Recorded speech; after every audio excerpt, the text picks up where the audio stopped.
الحمد للہ رب العالمین والصلاة والسلام علی اشرف الانبیاء والمرسلین نبینا محمد وعلی آلہ وصحبہ اجمعین ثم اما بعد۔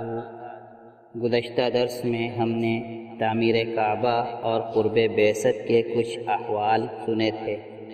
آج ہم بعثت نبوی صلی اللہ علیہ وسلم پر گفتگو کریں گے، مگر اس سے پہلے مناسب معلوم ہوتا ہے کہ کعبہ کی جو تعمیر قریش نے کی تھی، رسول اللہ صلی اللہ علیہ وسلم اس کے متعلق کیا رائے رکھتے تھے اور آپ کا ارادہ کیا تھا؟ مطلب آپ اس تعمیر پر راضی تھے اپنی قوم کے جو آپ نے ان کے ساتھ مل کر خود کرائی تھی، یا آپ قواعد ابراہیمی پر اور پہلی شکل میں جو کعبہ تھا اس شکل میں کعبہ کو دیکھنا چاہتے تھے؟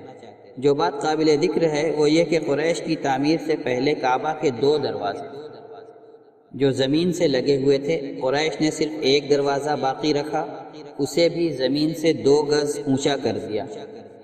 اس بارے میں حضرت عائشہ رضی اللہ تعالی عنہ اللہ کے رسول صلی اللہ علیہ وسلم سے سوال کرتی ہیں کہ کیا حتیب جو ہے وہ خانہ کعبہ کا حصہ ہے یا نہیں؟ آپ صلی اللہ علیہ وسلم نے فرمایا کہ وہ کعبہ ہی کا حصہ ہے۔ پھر حضرت عائشہ رضی اللہ تعالی عنہ نے سوال کیا کہ پھر کعبہ سے باہر کیوں ہے؟ آپ صلی اللہ علیہ وسلم نے فرمایا کہ آپ کی قوم کا سرمایہ کم پڑ گیا تھا، لہذا اس کو کعبہ سے باہر رکھنا پڑا۔ پھر حضرت عائشہ رضی اللہ تعالیٰ نے پوچھا دروازہ اتنا اونچا کیوں ہے؟ آپ صلی اللہ علیہ وسلم نے پھر جواب دیا کہ آپ کی قوم نے ایسا اس لیے کیا تھا کہ جسے چاہیں کعبہ میں داخل کریں اور جسے چاہیں روک دیں۔ آپ صلی اللہ علیہ وسلم نے خواہش ظاہر کی کہ عائشہ اگر آپ کی قوم اسلام میں تازہ داخل نہ ہوئی ہوتی تو میں حتیم کو کعبہ میں شامل کر دیتا اور دروازہ زمین کے برابر لگاتا، لیکن مجھے ڈر ہے کہ ان کے دل میں اس سے ناگواری آئے گی، اس لیے ایسا نہیں کر رہا ہوں۔ لیکن آپ کی یہ خواہش جلد ہی پوری ہوئی۔ جب مکہ پر عبداللہ ابن زبیر رضی اللہ تعالیٰ عنہ امیر تھے سن 64 یا 65 ہجری میں، تو انہوں نے کعبہ کی توسیع کی، حتیم کو کعبہ میں داخل کر دیا، کعبہ کے زمین سے برابر 2 دروازے بنائے، بالکل رسول اللہ صلی اللہ علیہ وسلم کی خواہش کے مطابق، جیسا کہ صحیح مسلم کی روایت سے ثابت ہے۔ عبداللہ بن زبیر نے جب اپنے خیال کا اظہار لوگوں کے سامنے کیا تھا تو عبداللہ ابن عباس رضی اللہ تعالی عنہما نے ان کی مخالفت کی تھی، اور ان کا خیال تھا کہ کعبہ کی جس حیت پر آپ کی بعثت ہوئی اور جس حالت پر ابتدائی اسلام میں کعبہ تھا ویسے ہی رکھا جائے، ہاں اگر مرمت کی ضرورت ہے تو مرمت کر دی جائے۔ مگر عبداللہ ابن زبیر نے رسول اللہ صلی اللہ علیہ وسلم کی خواہش کو عملی جامہ پہنایا، کعبہ کی اونچائی 5 میٹر بڑھا دی اور حتیم کو کعبہ میں داخل کر دیا۔ مگر عبداللہ ابن زبیر کی شہادت کے بعد حجاج ابن یوسف نے عبد الملک ابن مروان سے مشورہ کیا۔ عبد الملک نے اسے دوبارہ قریش کی تعمیر پر واپس لوٹانے کا حکم دیا۔ عبد الملک کی نگاہ رسول اللہ صلی اللہ علیہ وسلم کی خواہش پر نہ تھی، وہ سوچتے تھے کہ عبداللہ ابن زبیر رضی اللہ تعالیٰ عنہما نے ایسا اپنی مرضی سے کیا تھا۔ اس کے بعد خلافت عباسیہ کے زمانے میں عباسی خلیفہ مہدی نے دوبارہ عبداللہ ابن زبیر رضی اللہ تعالیٰ عنہما کی تعمیر پر کعبہ کو لوٹانا چاہا، اور اس سلسلے میں امام مالک رحمۃ اللہ علیہ سے مشورہ کیا۔ امام مالک رحمۃ اللہ علیہ نے بڑا ہی عمدہ مشورہ دیا اور کہا کہ آپ اس کام سے باز رہیے، کہیں آگے چل کر ایسا نہ ہو کہ یہ بادشاہوں کا شوق بن جائے، جو بھی تخت پر بیٹھے وہ کعبہ کی تعمیر نو کا ارادہ کرے اور بار بار بلا ضرورت بھی خانہ کعبہ کو منہدم کیا جانے لگے۔ مادی نے اپنا ارادہ ترک کر دیا۔ خانہ کعبہ تب سے آج تک اسی حالت پر قائم ہے، اگر اس کی مرمت ہوتی بھی ہے تو اسی جو عبد الملک ابن مروان نے قائم کرائی تھی حجاج کے ذریعے سے، اسی تعمیر پر اس کی مرمت ہوتی ہے، اس میں کسی طرح کی توسیع یا اونچائی وغیرہ میں اضافہ نہیں کیا جاتا۔ پھر اللہ کے رسول صلی اللہ علیہ وسلم کی بعثت کا وقت آتا ہے۔ جب آپ کی عمر 40 سال کی ہوئی، اللہ تبارک تعالیٰ نے آپ کو نبوت سے سرفراز فرما کر انسانیت پر بہت بڑا اپکار اور احسان کیا۔ حضرت عائشہ رضی اللہ تعالیٰ عنہ بیان کرتی ہیں کہ وحی کی ابتدا آپ پر اس طرح ہوئی کہ آپ کو اچھے اور سچے خواب آنے شروع ہوئے۔ آپ جو کچھ خواب میں دیکھتے صبح حقیقی شکل میں سامنے آ جاتا، پھر دھیرے دھیرے آپ کو تنہائی پسند ہوتی چلی گئی۔ آپ غار حرا میں تنہا عبادت کرنے لگے، کئی دن غار حرا میں رک کر عبادت کیا کرتے۔ جب سامان زندگی ختم ہو جاتا تو خدیجہ کے پاس واپس آتے پھر سے توشہ لیتے اور واپس غار حرا میں چلے جاتے۔ غار حرا جبل نور پر ہے، اور جبل نور مکہ سے اتر پچھم میں ایک پہاڑ پر ہے، جس کا جو جبل صبیر سے ٹھیک سامنے ہے۔ اس غار میں آپ صلی اللہ علیہ وسلم عبادت کرتے تھے۔ آپ کے پاس حق یعنی نبوت آ گئی، اللہ کا فرشتہ اللہ کی وحی لے کر نازل ہوا۔ جبرائیل علیہ السلام آپ کے پاس آئے۔ اس تنہائی پسندی کے تیسرے سال رمضان کے مہینے میں سورہ علق کی ابتدائی آیات لے کر جبرائیل علیہ السلام نازل ہوتے ہیں۔ تاریخی قرائن اور دلائل میں غور و فکر کرنے سے پتہ چلتا ہے کہ وہ رمضان المبارک کی 21ویں تاریخ سوموار کا دن تھا۔ کیتھولک کیلنڈر کے حساب سے 10 اگست 610 عیسوی کا زمانہ تھا۔ اس وقت آپ کی عمر قمری مہینہ کے اعتبار سے یعنی چاند کے مہینوں کے اعتبار سے 40 سال 6 مہینے اور 12 دن تھی، اور میلادی کیلنڈر جو آج اور ہم انگریزی تاریخ کے طور پر جانتے ہیں اس کے حساب سے 39 سال 3 مہینے اور 22 دن آپ کی عمر تھی۔ جبرائیل امین علیہ السلام آپ کے پاس آئے اور آ کر کے کہتے ہیں کہ آپ پڑھیے۔ آپ صلی اللہ علیہ وسلم فرماتے ہیں کہ مجھے پڑھنا نہیں آتا۔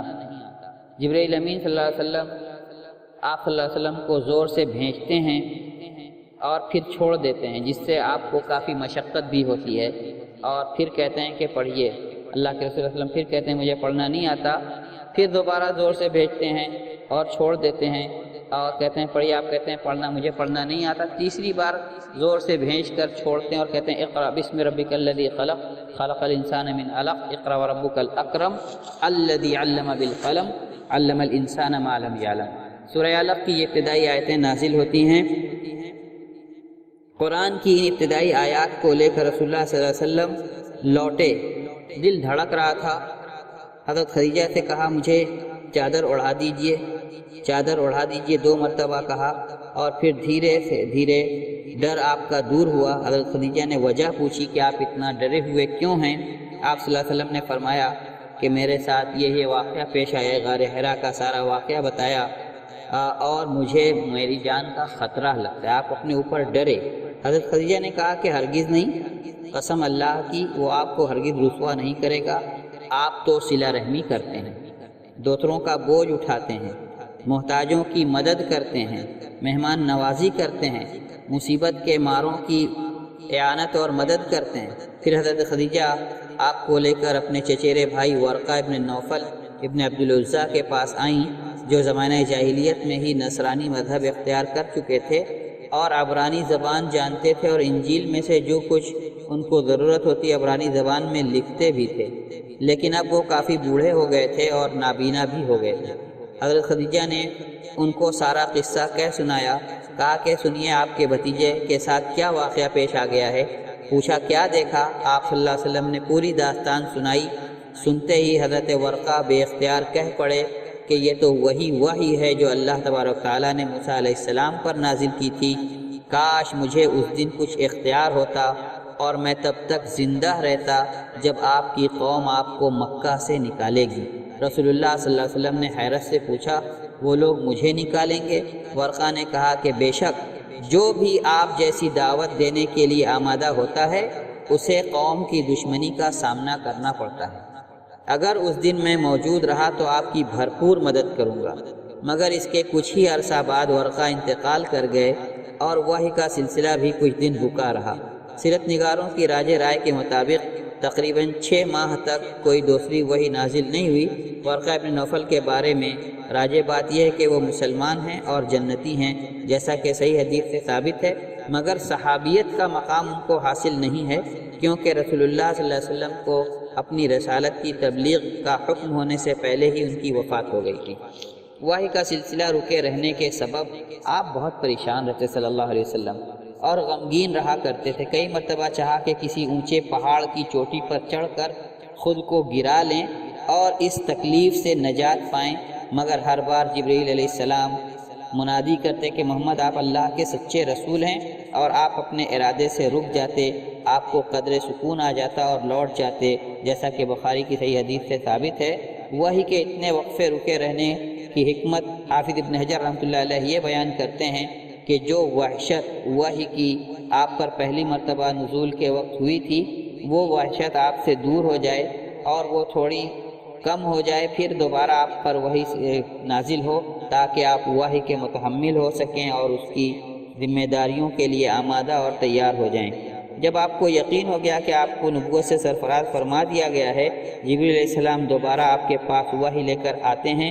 بخاری میں حضرت جابر رضی اللہ تعالیٰ عنہ سے روایت ہے، انہوں نے رسول اللہ صلی اللہ علیہ وسلم کو دوبارہ نزول وحی کی کیفیت بیان کرتے ہوئے سنا۔